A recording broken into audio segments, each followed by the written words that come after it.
Are you thinking of getting people in Greenland to get them on board with a possible U.S. I'm not talking about money for Greenland yet. I might talk about that.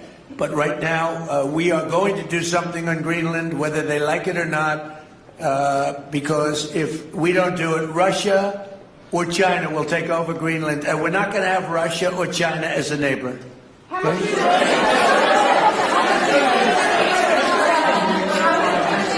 I would like to make a deal, you know, the easy way, but if we don't do it the easy way, we're going to do it the hard way.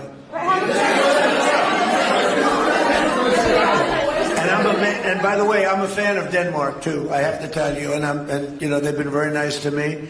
I'm a big fan, but you know, the fact that they had a boat land there 500 years ago doesn't mean that they own the land. I'm sure we had lots of boats go there also, but we need that because if you take a look outside of Greenland right now, there are Russian destroyers, there are Chinese destroyers and bigger, there are Russian submarines all over the place.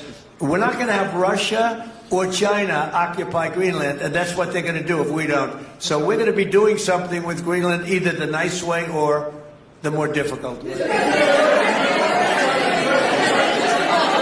Please, go ahead, ma'am. On Greenland, Mr. President, why is it so important to you to own it when you have a military presence there, which you could expand to effect security? Because when we own it, we defend it. You don't defend leases the same way. You have to own it. And, you know, with a nation, look at what happened with Obama, with that horrible deal they made with Iran. It was a short-term deal. It was like a 9-year deal.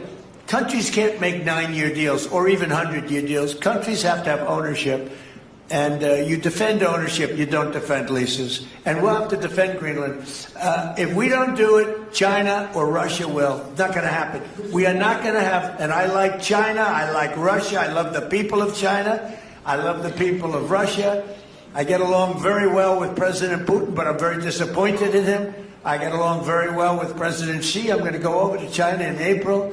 But I don't want them as a neighbor in Greenland. Not going to happen. And by the way, and NATO's got to understand that. I'm all for NATO. I saved NATO. If it weren't for me, you wouldn't have a NATO right now. But we're not going to allow Russia or China to occupy Greenland, and that's what's going to happen if we don't.